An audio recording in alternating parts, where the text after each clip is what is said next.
அஸ்ஸலாமு அலைக்கும். என் பேர் அசினா. நான் எளிமையான திருமணம் தான் முடிக்கணும், அதில் தான் பரக்கத்து அதிகம் இருக்குன்னு நம்ம சொல்கிறோம். ஆனால் வலிமா விருந்து மட்டும் 500 பேர் 1000 பேர் வச்சு ரொம்ப ஆடம்பரமாக நடத்துகிறாங்களே, இது நடத்தலாமா? அப்புறம் இன்னொரு கொஸ்டின், மாற்று மத சமுதாயத்திலேருந்து நம்ம படைக்கப்பட்ட பொருள் சாப்பிடக்கூடாது. அவங்க படைக்காத பொருள் கொண்டு கொடுக்குறாங்க. ஆனால் அவங்க நீயத்து எப்படி இருக்குது? கடையில் வாங்கும்போது படைக்க போகிறோன்ற நீயத்தோடு கொண்டு வராங்க. அப்படிப்பட்ட பொருளை வாங்கி சாப்பிடலாமா? அஸ்ஸலாமு அலைக்கும். இஸ்லாமிய நம்ம மார்க்க பிரகாரம் திருமணம் இருக்குல்ல, கல்யாணம், அது ரொம்ப கம்மியான செலவில் தான் நடத்தணும். அதான் ரசூலுல்லாஹ் நமக்கு காட்டினாங்க. இதில் பெரிய சமூக பொறுப்பு இருக்கிறது. திருமணம்ங்கிறதுல என்ன இருக்குது, நம்மள்ட்ட ஏதோ காசு இருக்குங்கிறதுக்காக நம்ம திமுறா காட்டிடுவோம். பக்கத்துக்குள்ள ஒரு ஏழை இருப்பான், அவனும் அதே மாதிரி செய்ய ஆசைப்பட்டு என்ன செய்வான், வட்டிக்கு வாங்குவான். கல்யாணங்கிற அனைவருக்கு தேவையாக இருக்கிறது. ஒரே ஒரு ஆளுக்கு தேவையான விஷயமா இருந்தால் அவன் செய்கிறத பார்த்து நம்ம காப்பி அடிக்க மாட்டோம். எல்லாருக்கும் கல்யாணம் தேவையாக இருக்கும் பொழுது வசதி உள்ள ஒருத்தன் திமுறை காட்டினான்னு சொன்னால் பக்கத்தில் உள்ள ஏழை என்ன பண்ணுறான், இல்லாட்டி சமூகத்தில் ஒரு மரியாதை இருக்காத அப்படிங்கிறதுக்காக வேண்டி அவனும் என்ன செய்வான், வீடு வாசலை விற்று கடன் வாங்கி வட்டிக்கு வாங்கி இதெல்லாம் செய்வான். அதனால் திருமணத்தை ரசூலுல்லாஹ் என்ன பண்ணுறாங்கன்னு கேட்டால், குறைஞ்ச செலவில் நடத்துங்க. கல்யாணங்கிறதுக்கு பந்தல் போடுறது, ஆடம்பரம், சீரியல், லைட் இதெல்லாம் போட்டான்னா இவனுக்கெல்லாம் சமூகத்தை பற்றி அக்கறை இல்லை, சுயநலவாதி, திமிரு பிடிச்சவன். தன்னுடைய சந்தோஷத்துக்காக வேண்டி எவன் எவ்வளவு கவலைப்பட்டால் பரவாயில்லைன்னு நினைக்கக்கூடிய சுயநலவாதிகள் தான் ஆடம்பரமாக திருமணம் செய்வார்கள். ஒரு பொதுநலவாதி, சமூக அக்கறை உள்ளவன், எல்லா மக்களுக்கும் நன்மை செய்ய நினைக்கிற எவனும் என்ன செய்ய மாட்டான், திருமணத்தை ஆடம்பரமாக நடத்தவே மாட்டான், நடத்தவே கூடாது. நபிகள் நாயகம் ஸல்லல்லாஹு அலைஹி வஸல்லம் காலத்தில் அவங்களுடைய மகள் கல்யாணம் கூட எப்போ நடந்துச்சு யாருக்கும் தெரியாது. ஊரையெல்லாம் அழைச்சிலாம் என்ன செய்யலை, ஒவ்வொரு சஹாபாக்களுக்கு நடந்த கல்யாணம் நமக்கு தெரியவே செய்யாது. அந்த மாதிரி எல்லாம் சிம்பிளாக 2 குடும்பத்தார் மட்டும் உட்காந்து, இந்த குடும்பத்தில் 10 பேர் அந்த குடும்பத்தில் 10 பேர் உட்காந்து திருமணத்தை முடிச்சுட்டு போய்கிட்டே இருப்பாங்க. அப்படி தான் ரசூலுல்லாஹ் காலத்தில் நடந்துச்சு. உங்கள் பொண்ணு வீட்டில் வச்சே கல்யாணத்தை பண்ணிட்டு போயிட்டே இருக்கலாம், மாப்பிள்ளை வீட்டில் வச்சே பண்ணிட்டு போயிட்டே இருக்கலாம். அதுக்கு மண்டபம் குடிக்கிறது, அதுக்கு 40,000 ரூபா செலவு பண்ணுறது, கல்யாண பத்திரிக்கை அடிக்கிறது, பத்திரிக்கை அடிக்கிற காசுக்கு 3 வேளை சோறு திங்கலாம். இவங்க பத்திரிக்கை அடிக்கிறானுல கல்யாண பத்திரிக்கைன்னு இந்த அட்டையே எவ்வளோ இருக்கு, 40 ரூபாங்கிறாங்க அட்டை. இது என்ன நன்மை ஒன்றுமே விளங்கலை. இதனால் ஏதாவது யூஸ் இருக்குதா? இந்த அட்டைக்கு இவ்வளோ செலவழிக்கிறதுனால ஏதாவது நன்மை இருக்குதான்னு ஒரு நன்மையும் கிடையாது. நீங்கள் இந்த கட்டையை கொண்டு கொடுத்து பார்க்கும்போது நீங்கள் கண்டுபிடிச்சிடலாம். என்கிட்ட கொண்டாந்து பத்திரிக்கை கொண்டாந்து கொடுப்பீங்க, என்ன பத்திரிக்கை, கல்யாண பத்திரிக்கைண்டு வாங்கி வச்சுக்கிட்டு நான் என்ன பண்ணுவேன், எப்போ கல்யாணம், அதில் தான் எல்லாம் இருக்குது. அந்த அட்டையில் எல்லாமே இருக்குது. அந்த அட்டையை வாங்கிட்டு என்ன செய்வேன், எப்போ கல்யாணம், 17ஆம் தேதி, எங்கே வச்சுக்கிறீங்க, அதுவும் அட்டையில் இருக்குது. நான் என்ன செய்வேன், எங்கே வச்சுக்கிறீங்க, அந்த மண்டபத்தில் வச்சுக்கிறேன், பொண்ணு யார், அதில் இருக்குது. எவனாச்சும் இதை பார்க்குறானா? இந்த அட்டையை கொண்டு கொடுத்து விட்டு வாயினால அப்படின்னு சொல்கிறோம், அதை கொடுக்காம சொல்லிட்டு வா, 40 ரூபா வேஸ்ட்டு தானே, 20 ரூபா வேஸ்ட்டு தானே, சரி அட்டையை மட்டும் நீ அனுப்பிவிட்டா உன்னை அவன் மதித்து வருவானா? என்னை நேரில் அழைக்கலங்குவான், போஸ்ட்டில் கூரியரில் அனுப்பிவிட்டா வருவானா கல்யாணத்துக்கு? அப்போ என்னத்துக்கு இந்த அட்டை? அந்த காசை எவ்வளோ நல்ல காரியத்துக்கு செலவு பண்ணலாம், 10 காசுக்கு புண்ணியம் கிடையாது. மூளை இல்லாதவன் தான் என்ன செய்வான், கல்யாண பத்திரிக்கைக்கு செலவழிப்பான். கல்யாண பத்திரிக்கைன்னு ஒன்று அடிக்கிறானே அதுவே வேஸ்ட்டு. சும்மா கலர் பேப்பரில் ஒரு யாபத்துக்காக வேண்டி சும்மா ஒரு 2 பைசா 3 பைசா செலவில் என்ன செய்யலாம், ஒரு தகவலுக்கு வேண்டாம் அடித்து கொள்ளலாம், அடிக்காமல் இருக்கலாம், சிறப்பு.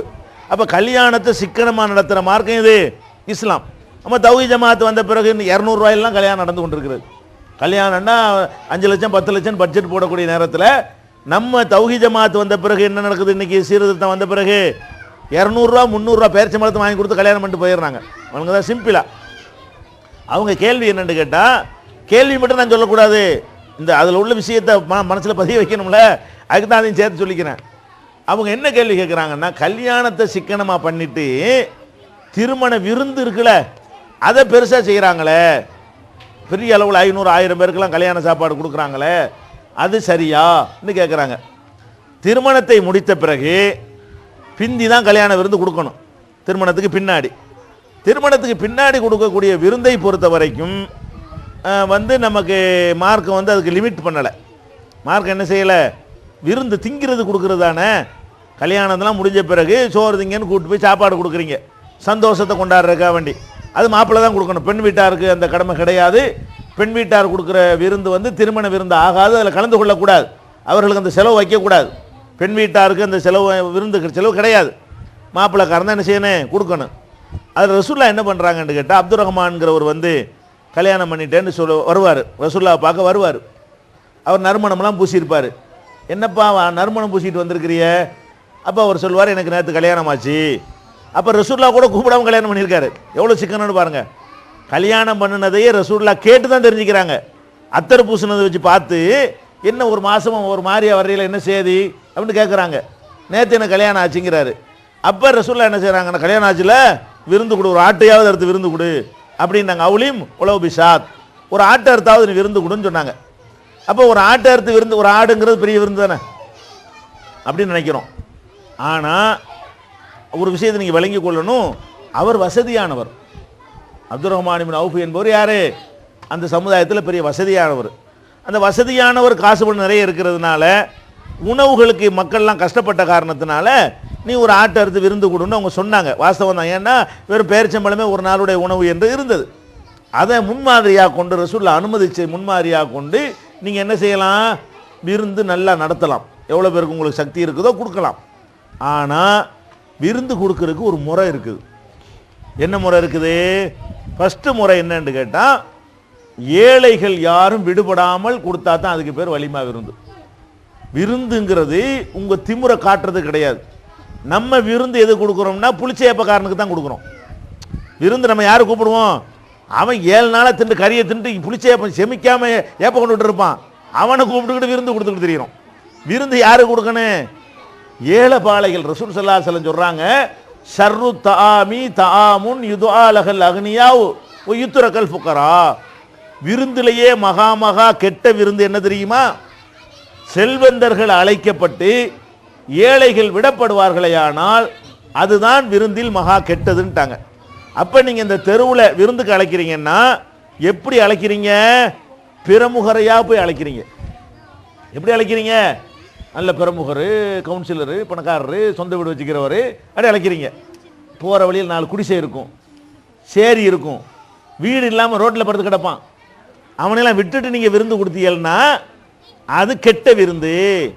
அந்த மாதிரிலாம் நீ கொடுத்தா எவ்வளோ உண்டாலும் கொடு. நான் ஏழைக்கு சோறு கிடைக்குதுல்ல, எவ்வளோக்கு உனக்கு சக்தி அல்லாஹ் தந்திருக்கிறான, வட்டிக்கு வாங்காமல் கடன் வாங்காமல். அதனால ஏண்டா விருந்து கொடுத்தோன்னு நொந்து போகாத அளவுக்கு அல்லாஹ் உனக்கு பரக்கத்து செய்திருந்தால், வசதி தந்திருந்தால் என்ன செய்யலாம்? விருந்துக்கு மட்டும் மார்க்க அனுமதிக்குது. ஆனால் விருந்து எப்படி இருக்கணும்? ஏழை பணக்காரங்கிற கணக்கில் இருக்கக்கூடாது. இந்த தெருவில் உள்ள விருந்துன்னா அவ்வளோ பேரும் கூப்பிடு, அவ்வளோ பேரையும் கூப்பிடணும். ரசூல் ஸல்லல்லாஹு அலைஹி வஸல்லம் என்ன சொல்கிறாங்க? இஸ்லாத்தில் சிறந்த காரியம் எது அப்படின்னு சொல்கிறாங்க. ரசூலுல்லாஹ் பதில் சொல்கிறாங்க, இத்ஆமு தஆம் துத்இமத் தஆம், உணவளிப்பது. யாருக்கு உனக்கு தெரிஞ்சவன் தெரியாதவனுக்கெல்லாம் உணவளிக்கிறது. அதனால் உணவளித்தல்ங்கிற ஒரு வகையில் எத்தனை ஏழைகள் வந்து கல்யாணம்னு நம்ம ஒரு இறைச்சி ஆக்குறோமே, அன்னைக்கு தான் அவன் நாக்கில் இறைச்சி படும். அப்படி சமுதாயம் எவ்வளோ பேர் இருக்காங்க தெரியுமா? அந்த மாதிரி சாப்பாடு, நெய் சாப்பாடு, நம்முடைய சாப்பாடுகள் எல்லாம் அவன் நாக்கில் கூட பட்டிருக்காது. அப்படி மக்கள் 75% இருக்கிறாங்க. அவங்களெல்லாம் விட்டுப்புட்டு இவன் என்ன செய்வான்? இங்கே இருந்துக்கிட்டு மண்ணடியிலேருந்து உள்ள ஆளை கூப்பிட்டு வருவான். ஏன்? பணக்காரன். இங்கனுக்குள்ளே உள்ள ஆளை கூப்பிட மாட்டான். அப்போ நீங்கள் என்ன செய்யணும்? ஒரு ஏரியாவில் விருந்து கொடுக்குறதா இருந்தால் அனைவரையும் சமமாக உங்களுக்கு கூப்பிட இயலும் என்று இருந்தால் எவ்வளோ உண்டாலும் கொடுங்க. மக்களுக்கு பூரா அன்னைக்காவது வசதியாக சாப்பிட்டு போகட்டும் கல்யாணத்தை வச்சு. ஆனால் அது கஷ்டப்பட்டு யாரும் கொடுத்துடக்கூடாது. ஒரு வசதியும் இல்லையா, 2 பேரிச்சம்பழத்தை வாங்கி 2 பேர் கொடுத்து இதாண்டா நம்ம விருந்து வச்சுக்கடா, அதுக்கு மேலே நம்மகிட்ட கிடையாதுன்னு சொல்லணும். உலகத்து பெருமைக்காக மாவடிக்கக்கூடாது. பெருமைக்கு மாவடிக்கிறான்னு தெரியல, பக்கத்து வீட்டில் மாவடிச்சாங்கன்னு இவன் என்ன செஞ்சாலும் பெருமைக்காண்டி வெறும் உலகை போட்டு அடிக்கிறது. பெருமைக்கு மாவடிக்கிறான். பக்கத்து வீட்டில் நெல் விளைஞ்சு வந்திருக்குது, அவன் மாவு இடிச்சான்னா இவன் என்ன பார்க்குறா? அவ விட்டு டொக்கு சத்தம் கேட்குத, நம்ம வீட்லேயே அடிப்போன்னு என்ன செய்யறது? வெறும் உரலையும் வெறும் உலக்கையும் எடுத்து வச்சுக்கிட்டு இடிக்கிறது. அதுக்கு தான் பெருமைக்கு மாவு இடிக்கிறது. பெருமைக்கு மாவு இருக்க மாவு வச்சுக்கிறோம், அரிசி வச்சுக்கிறோம் இடிச்சா நீ எதுக்கு போட்டு இடிக்கிற தேவையில்லாமல்? அப்போ எப்படி புரிஞ்சுக்கிறனே? நம்மள்கிட்ட அல்லாஹ் தந்து இருந்தால் தான் இப்படி செய்யணுமே தவிர நம்மளே கஷ்டப்படுறோம் என்று இருந்தால் வெக்கப்படவே கூடாது. ஒரு பிஸ்கட் பாக்கெட்டை வாங்கி 4 பேருக்கு கொடுக்கத்தான் நமக்கு முடியும் என்று இருந்தால் வெக்கப்படவே தேவை. மனுஷனுக்கு வாழக்கூடாது. அவனா கடன்பட்டா தருமா? வட்டிக்கு வாங்கிட்டு அவனா தருமா? திண்டுட்டு போனவன் தருவான் ஏதாவது? நம்ம தான் நம்ம சுமக்கணும். நம்ம கடன் நம்ம தான் சுமக்கணும். நாளைக்கு ஒரு கஷ்டம் அவன் நிற்க மாட்டான். உனக்கு என்ன ஏழுமோ வெக்கமே படாத, இதான் ஏழுமையா, நமக்கு டீ தான் வாங்கி தருவேன், வா நம்ம கல்யாணத்துக்கு வா, ஆளுக்கு 2 பிஸ்கட் ஒரு டீ தான் அப்படின்னு தான் உனக்கு ஏழும் என்று இருந்தால் நெஞ்ச நிமித்து பெருமையா சொல்லு.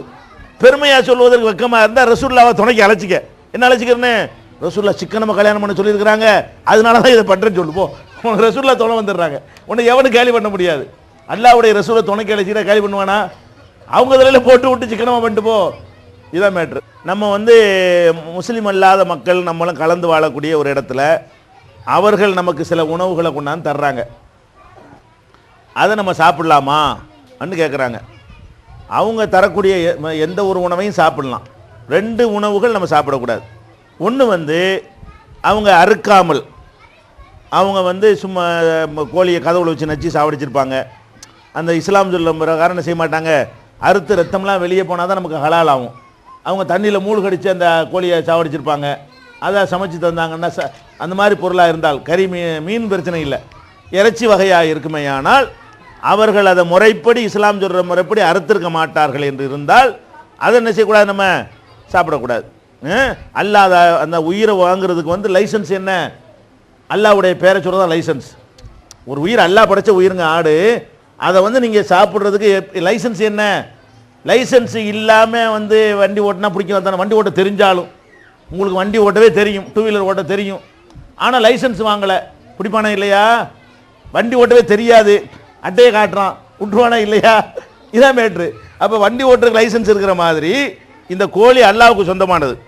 இதுக்கு இது எப்போ நீ சாப்பிடலான்னு கேட்டால், அல்லாஹு அக்பர், இறைவா நீ தான் பெரியவன், நீ அனுமதிச்சலாம் திங்கிறேன், நான் திங்கணுங்கிறதுக்காக நான் திங்கலை அப்படின்னு சொல்லி பிஸ்மில்லாஹ் அல்லாஹ் அக்பர்னு சொல்லி லைசன்ஸ் வாங்கினா தான் என்ன செல்லு, அந்த கோழியை திங்கிறதுக்கு உனக்கு அனுமதி. அப்போ லைசன்ஸ் வாங்காமல் அவங்க அறுக்கிறாங்க, சாவடிக்கிறாங்க. அதனால நம்ம என்ன செய்யக்கூடாது, அதை சாப்பிடக்கூடாது. சரியா? அது ஒரு விஷயம். ஆனால் இன்றைக்கு நம்ம கசாப்பு கடையில் உள்ளலாம் சாப்பிட்லாம். ஏன்?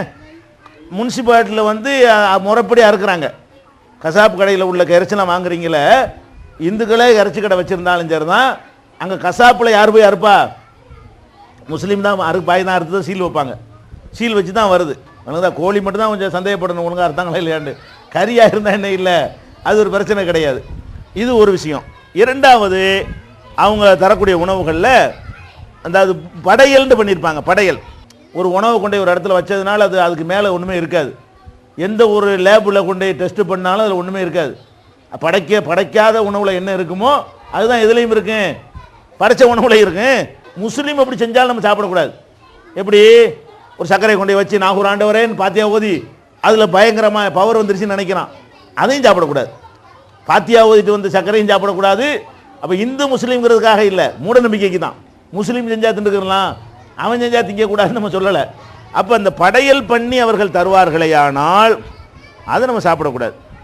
படைக்கிறத வந்து முதல்ல அவங்க தரமாட்டாங்க, எனக்கு தெரிஞ்ச வரைக்கும். நீங்கள்லாம் வந்து உங்களுக்கு தரக்கூடாது, சாமிக்கு உள்ளது தரக்கூடாதுன்னு நினச்சிருப்பாங்க. அப்படி நினச்சி தரமாட்டாங்கன்னு தான் நம்ம கேள்விப்பட்டிருக்கோம் பெரும்பாலும்.